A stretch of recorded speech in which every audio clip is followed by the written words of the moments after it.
Hi welcome back to my channel. ఈ రోజు గతాన్ని ఊహలేనా ఊపిరి 16వ భాగాన్ని వినేద్దాం. వాసు ఆశ్చర్యంగా ఏంటి అని అంటాడు. నిజమన్నయ్య, మనం ఈ గందరగోళంలో కొన్ని పాయింట్స్ కరెక్ట్గా క్యాచ్ చేయలేదు అని అంటుంది సంజు. ప్రీతి ఏంటి అని అడుగుతారు. సంజు ఆకాష్తో తను హాసినిలా మాట్లాడిన సంభాషణలు ప్లే చేస్తుంది. అంతా విన్న తర్వాత సంజు ఇద్దరిని చూస్తూ, నేను ఫస్ట్ టైం ఫోన్ చేసినప్పుడు తను భయపడ్డాడు, కానీ దానిని కవర్ చేసుకోవడం కోసం చాలా ట్రై చేశాడు. అలాగే గుడిలో కూడా ఎవరికో ఫోన్ చేస్తూ లిఫ్ట్ చేయకపోయేసరికి చిరాకు పడుతూ టెన్షన్గా కనిపించాడు. నాకు అప్పుడే డౌట్ వచ్చింది, ఆకాష్ ఎవరితో హెల్ప్ తీసుకొని ఈ పని చేశాడని. వాడు ఎవరైనా రౌడీ హెల్ప్ తీసుకొని ఉంటాడు, వాడికే ఫోన్ చేస్తున్నాడేమో అని అంటాడు వాసు. కానీ ఇలాంటి తప్పులు చేసినప్పుడు ఆ రౌడీల నెంబర్స్ ఫోన్లో ఉంచే ఛాన్సే లేదు. వాడే ఇదంతా ప్లాన్ చేసి ఉంటే ఖచ్చితంగా ఏ ఎవిడెన్స్ లేకుండా జాగ్రత్త పడేవాడు. అండ్ ఇలాంటి పనులు చేసేవాడికి అంత రెస్పెక్ట్ ఇచ్చి వాళ్ళ మధ్య జరిగింది మొత్తం వివరించవలసిన అవసరమే లేదు. అంతేకాకుండా ఈరోజు నాతో ఫోన్లో మాట్లాడినప్పుడు మేము నిన్ను మోసం చేశాం అని అన్నాడు. అంటే ఏంటి అర్థం? వాడు ఎవరితోనో చేతులు కలిపి హాసినిని మోసం చేశాడని అంటుంది. కానీ వాడికి హాసినిని చంపాల్సిన అవసరం ఏంటి? అది తెలుసుకోవాలి. నిజమే సంజు, బావ వాళ్ళతో మాట్లాడడానికి చాలా ట్రై చేస్తున్నాడు అని అంటుంది ప్రీతి. మరి ఇప్పుడు ఏం చేస్తాం సంజు? మనకి ఇప్పటి వరకు ఆకాష్ ఇదంతా చేశాడని తెలుసు, కానీ ఇందులో ఎవరో తెలియని వ్యక్తిని పట్టుకోవడం ఎలా అని అంటాడు వాసు. ఆకాష్ని మనకు హెల్ప్ చేస్తాడు అని అంటుంది సంజు. వాడు మనకెందుకు హెల్ప్ చేస్తాడు అని అంటాడు వాసు. హాసిని గురించి మాట్లాడడానికి ఆకాష్ ఖచ్చితంగా ఆ వ్యక్తిని కలుస్తాడు. సో ప్రీతి, నువ్వు ఆకాష్ ప్రతి కదలికను మాకు ఇన్ఫార్మ్ చేయి. నేను ఆకాష్ని ఫాలో అయ్యి ఆ వ్యక్తిని కనిపెట్టే ఛాన్స్ ఉంది అని అంటుంది సంజు. కానీ ఇది చాలా రిస్క్తో కూడింది సంజు, నువ్వు వెళ్ళడం సరికాదు అని అంటాడు వాసు. లేదన్నయ్య, నేనే వెళ్ళాలి అండ్ నువ్వు కూడా నాకు హెల్ప్ చేయాలి అని అంటుంది. ఏ విషయంలో సంజు అని అడుగుతుంది వాసు. మనం ఆకాష్ వేలో మాత్రమే వెళ్తే మనకు ఎలాంటి క్లూ దొరకదు. సో మనం హాసిని గురించి కూడా తెలుసుకోవాలి. అన్ని రోజులు హాసిని ఇక్కడ ఉంది కనుక తను ఖచ్చితంగా ఎక్కడో ఒక చోట జాబ్ చేసి ఉండవచ్చు. సో తను ఎక్కడ ఉండేది నాకు ఇన్ఫర్మేషన్ కావాలి. ఈలోపు నేను కూడా హాసిని సమీర్కి ఎక్కడ కనిపించిందని కనుక్కుంటా అని అంటుంది. వాసు చూస్తుంటే ఇదేదో పజిల్లా ఉంది సంజు, మనం దీన్ని సాల్వ్ చేయగలమా అని అడుగుతాడు. నాకు కూడా తెలియదు అన్నయ్య, ఈ పజిల్ మనం సగం సాల్వ్ చేస్తే చాలు, మిగిలినది ఆకాష్ చెప్పించగలను అని ప్రీతిని చూసి, చూడు ప్రీతి, మా ఇద్దరి కన్నా నీకే ఎక్కువ డేంజర్. ఒక్కసారి ఆకాష్కి అనుమానం వచ్చినా ఏం చేయలేం. సో బీ కేర్ఫుల్ అని అంటుంది సంజు. ప్రీతి అని అంటుంది. ముగ్గురు కిందికి వెళ్ళిపోతారు. నెక్స్ట్ డే సమీర్ వాళ్ళ తోటలు చూడడానికి అందరూ వెళ్తారు. సమీర్ హనీని, వికాస్, జానుని ఎత్తుకొని అన్నీ చూపిస్తూ నడుస్తూ ఉంటారు. శైలు అప్పుడే తన ఫోన్ తీసి ఒక పాట పెడుతుంది. నీకేం కావాలో చెప్పు అనే పాట ప్లే అవుతూ ఉంటుంది.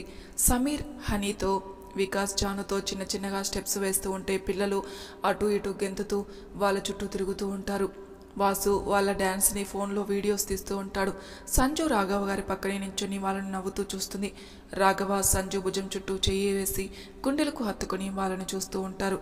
సంజు కూడా ఇలానే రాఘవ గారితో చలాకీగా అల్లరి చేస్తూ ఉండేది గుర్తుకు వస్తుంది. ఆకాష్కి మొదటిసారి వాళ్ళని చూస్తుంటే ఎందుకో మనసులో ఏదో మూల తెలియని ఫీలింగ్ మొదలవుతుంది. ప్రీతి వైపు చూస్తాడు. ప్రీతి కళ్ళు చిన్నగా చెమ్మగిల్లి ఉంటాయి. మొదటిసారి ఆకాష్ మనసులో వాళ్ళ బేబీ పోయినందుకు బాధ కలుగుతుంది. లాస్ట్లో ఇద్దరు పిల్లలను ఎత్తుకుని తిప్పి బుగ్గను ముద్దు పెడతారు. ఇద్దరి ముఖాల్లో ఆ వెలుగు అందరికీ కనిపిస్తుంది. ఇంతకన్నా మాకు ఏం కావాలి అని వాళ్ళ లోపల భావన. అలా ఆ రోజు మొత్తం సందడిగా గడిచిపోయింది. నెక్స్ట్ డే అందరూ తిరిగి ప్రయాణమయ్యారు. ఇంటికి వెళ్ళాక సంజు ఫ్రెష్ అయ్యి మొబైల్ ఆన్ చేసి ఆకాష్కి ఫోన్ చేస్తుంది. సేమ్ ఇంతకు ముందులానే మాట్లాడి ఆకాష్ మీద ఇంకా ప్రెషర్ పెడుతుంది. మాట్లాడడం అయిన తర్వాత వెనక్కి తిరిగి చూసి షాక్ అవుతుంది. ప్రభా బారు కోపంగా సంజుని చూస్తూ ఉంటారు. సంజు, అసలు నువ్వు ఏం చేస్తున్నావు అని అడుగుతారు ప్రభ ఇంకా సంజు నిజం దాచడం మంచిది కాదని రాఘవాని కూడా పిలిచి వాళ్ళను ఒక దగ్గర కూర్చోబెట్టి సంజు, వాసు చెరువు పక్కన కూర్చొని జరిగింది మొత్తం చెబుతారు. హాసిని చనిపోయిందని తెలిసి ప్రభ బోరున ఏడుస్తుంది. సంజు ప్రభను ఓదారుస్తారు. రాఘవ పరిస్థితి కూడా అలానే ఉంది. కళ్ళ ముందు సంజు హాసినిని ఇద్దరు అల్లరి చేసేది గుర్తుకు వస్తుంటే ఆయన పరిస్థితి కూడా అలానే ఉంటుంది. సంజు వాళ్ళని చూసి తను చేస్తుంది తప్ప అని అడుగుతుంది. ప్రభా కళ్ళు తుడుచుకొని, నువ్వు చేస్తుందంతా సరైనదే. నేను ఏ రోజు మిమ్మల్ని వేరుగా చూడలేదు. నాకు ఎప్పుడు ఇద్దరు కూతుర్లని అనుకునేదాన్ని.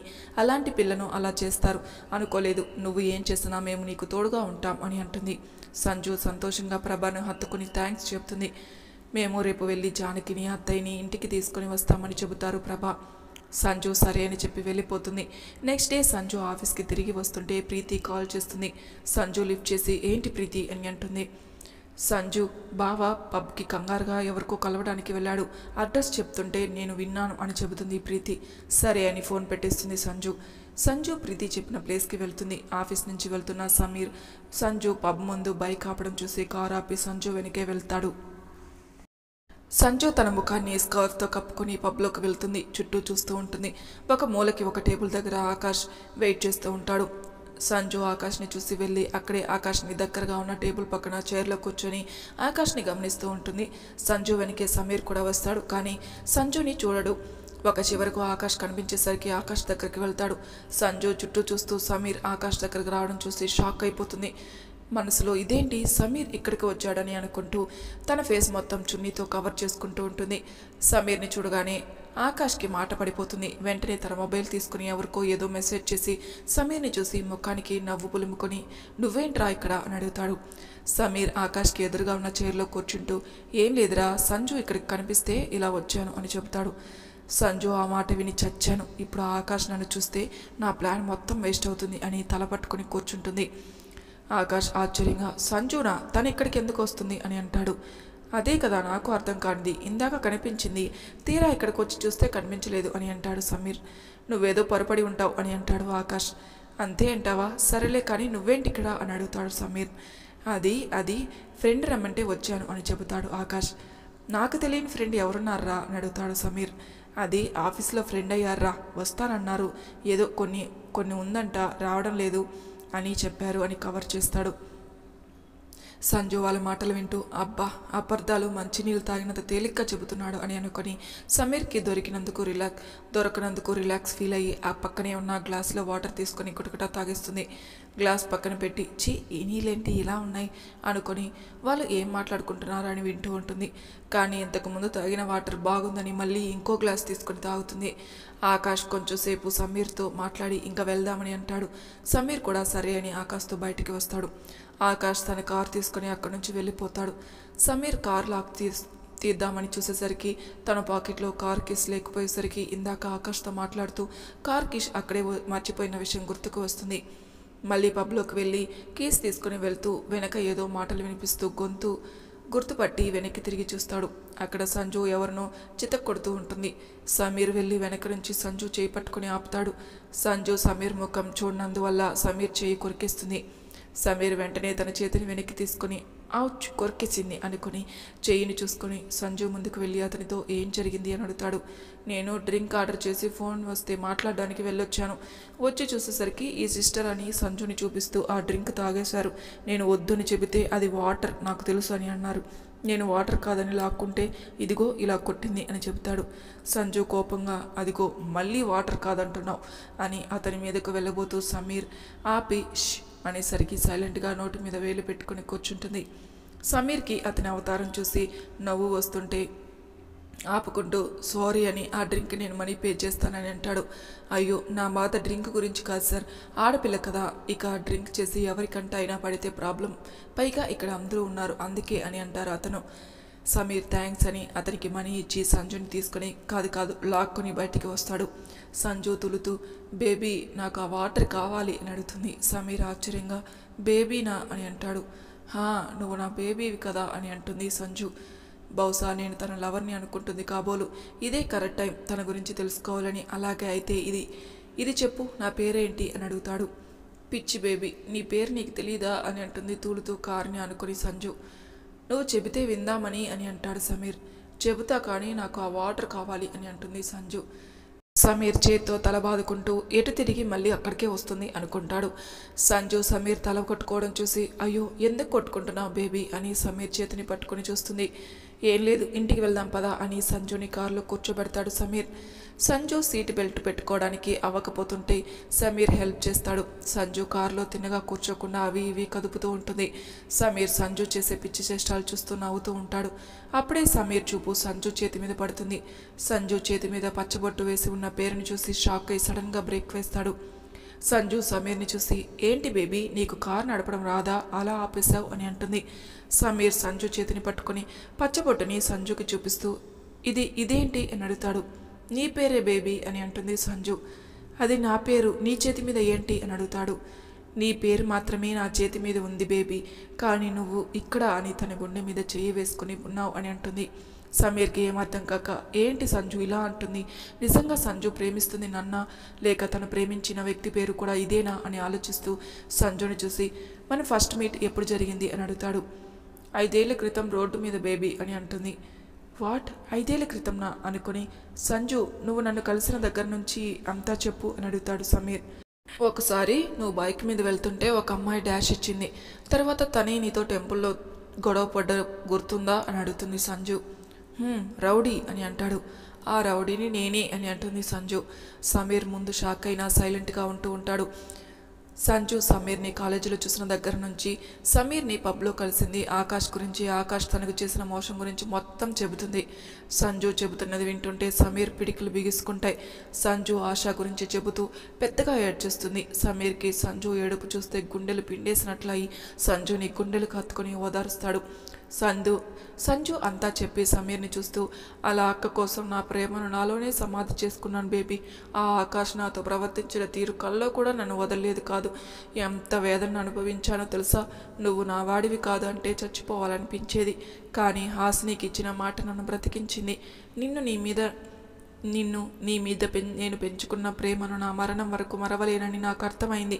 పాపం అన్నయ్య నన్ను మార్చడానికి ఎంత బాధపడ్డాడో ఎవరికీ తెలియదు. వాడి కోసం లోపల ఎంత బాధ ఉన్నా బయటికి నార్మల్గా ఉన్నట్లు నటించాను. అయినా నా రాత మారలేదు. మళ్ళీ నువ్వు నా లైఫ్లోకి వచ్చావు. కనీసం నిన్ను చూస్తూ బతికేస్తాననుకుంటే అనుకోని నిజాలు తెలిసాయి. అయినా ప్రతిసారి నాకే ఎందుకు ఇలా జరుగుతుంది. ఇన్ని చూసే బదులు నేను ఒక్కసారిగా చనిపోయినా మంచిదే అని అంటుంది. సమీర్ సంజు నోటి చేయి అడ్డం పెట్టి అలా మాట్లాడుకో అని అంటాడు. సంజు సమీర్ చేతిని తీసి మరేం చేయను అన్నట్లు చూస్తుంది. నువ్వు రాకముందు నా ప్రపంచమే వేరు. నువ్వు వచ్చిన తర్వాత, నిన్ను కలిసిన తర్వాత నన్ను, నాన్న, హాసిని తర్వాత అర్థం చేసుకునేది నువ్వే. పూర్తిగా నా లోకాన్ని మార్చేశావు. నా లోకమే నువ్వైపోయావు. కానీ నా ప్రేమ నీకు చెప్పేలోపే అది ఆల్రెడీ వేరొకరికి సొంతమైందని తెలిసి గుండె 1000 ముక్కలైంది. సరేలే అని ఎలానో బతికుంటే మళ్ళీ నా లైఫ్లోకి వచ్చావు. మళ్ళీ నాలో కొత్త మార్పులు తెచ్చావు. కానీ ఈసారి నీ మీద ఆశలు పెట్టుకోదలుచుకోలేదు. నాకు తెలుసు నన్ను మళ్ళీ ఒంటరిని చేసి వెళ్తావని. అందుకే నీకు దూరంగా ఉంటున్నా. మళ్ళీ ఆ నరకం అనుభవించడం నా వల్ల కాదు. నాలో అంత శక్తి కూడా లేదు అని ఏడుస్తూ నిద్రపోతుంది. సమీర్ సంజుని దగ్గరికి తీసుకొని తల మీద చెయ్యి వేసి నిమురుతూ ఆ రోజు ఆశ అలా ఎందుకు చేసిందో సమీర్కి అప్పుడు అర్థమవుతుంది. ఆశ అన్నట్లు తనకన్నా తనని ఎక్కువగా ప్రేమించే వ్యక్తి తన లైఫ్లో ఉన్నారని అర్థమవుతుంది. నీ ప్రేమ ఎంత స్వచ్ఛమైనది. కాకపోతే అటు హాసిని ఇటు ఆశ వాళ్ళ లైఫ్ని వదులుకొని నిన్ను గెలిపించాలని చూశారు. కానీ నేనే ఇంత ప్రేమను నా కళ్ళ ముందు ఉన్నా తెలుసుకోలేకపోయాను. ఇప్పటికీ ఆలస్యం కాలేదు. ఇప్పుడు తెలిసింది కదా. ఇప్పుడు చూడు, నువ్వు కార్చిన ప్రతి కన్నీటి బొట్టుకు ఆ ఆకాష్ చేత జవాబు చెప్పిస్తాను. హాసిని చావుకి ఆశ అలా అయిపోవడానికి కారణం కూడా తెలుసుకొని నీ ముందు ఉంచుతా అని అంటాడు. సంజు ఆ మత్తులో కూడా సమీర్ మాటలు విన్నట్లు ఆ స్పర్శను ఫీల్ అవుతూ సమీర్ని గట్టిగా ఆగ్ చేసుకొని చిన్నగా స్మైల్ చేస్తుంది. సమీర్ సంజుని చూస్తూ ఇన్ని రోజులు నీ ప్రేమను నాకు చెప్పలేదు కదా. ఇక చూడు, రేపటి నుంచి నువ్వు నాలో కొత్త సమీర్ని చూస్తావు. ఈ సమీర్ ప్రేమిస్తే ఎలా ఉంటుందో చూపిస్తా. నీ నోటితో నువ్వే ఐ లవ్ యూ చెప్పేలా చేస్తా అని. ఐ లవ్ యూ నీ రౌడీ. ఈ మాట అన్ని సమస్యలు తీరిన తర్వాత నేనే నీకు చెబుతా అని అంటాడు. ఇంతలో సంజు మొబైల్కి మెసేజ్ వస్తే ఓపెన్ చేసి చూస్తాడు. వాసు నుంచి మెసేజ్ వచ్చి ఉంటుంది. నాకు ఆఫీస్లో వర్క్ ఎక్కువగా ఉందిరా, నువ్వు తినేసి పడుకో, నేను మార్నింగ్ వస్తాను. మమ్మీ వాళ్ళు కూడా మార్నింగ్ వస్తారని మెసేజ్ ఉంటుంది. సమీర్ దాన్ని చదివి ఓకే అని మెసేజ్ చేసి రేపు నువ్వు రారా అని పని చెబుతా అని అనుకొని సంజు తలని తన ఒడిలో పడుకోబెట్టుకొని జాగ్రత్తగా డ్రైవ్ చేస్తూ ఇంటికి వస్తాడు. ఇంటికి రాగానే సంజుని 2 చేతులతో ఎత్తుకొని లోపలికి వెళ్తాడు. జానుకి హనీకి అన్నం పెడుతున్న ఉషా సంజుని సమీర్ అలా ఎత్తుకొని రావడం చూసి ఏమైంది అని కంగారుగా అడుగుతుంది. ఏం లేదు వదిన, మేము ఒక పార్టీకి వెళ్ళాం. అక్కడ సంజు బై మిస్టేక్ డ్రింక్ తాగేసింది. ఆంటీ వాళ్ళు లేరు, అందుకే ఇక్కడికి తీసుకొని వచ్చా అని చెబుతాడు. ఉషా అవునా, సరే అయితే నువ్వు శైలు రూమ్కి తీసుకునిరా అని అంటుంది. సమీర్ సరే అని శైలు రూమ్కి తీసుకుని వెళ్ళి శైలుకి చెప్పి తన రూమ్కి వెళ్తాడు. శైలు సంజుకి డ్రెస్ మార్చి రెడీ చేస్తుంది. ఉషా ప్లేట్లో భోజనం తీసుకుని వస్తుంది. మరి తర్వాయి భాగంలో ఏం జరుగుతుందో నెక్స్ట్ ఎపిసోడ్లో తెలుసుకుందాం. అంతవరకు నా ఛానల్ని సబ్స్క్రైబ్ చేయని వాళ్ళు ప్లీజ్ సబ్స్క్రైబ్ చేసుకోండి, లైక్ చేసి షేర్ చేయండి. మీ అభిప్రాయాలు నాకు కామెంట్ రూపంలో తెలియజేయండి. Thank you for listening.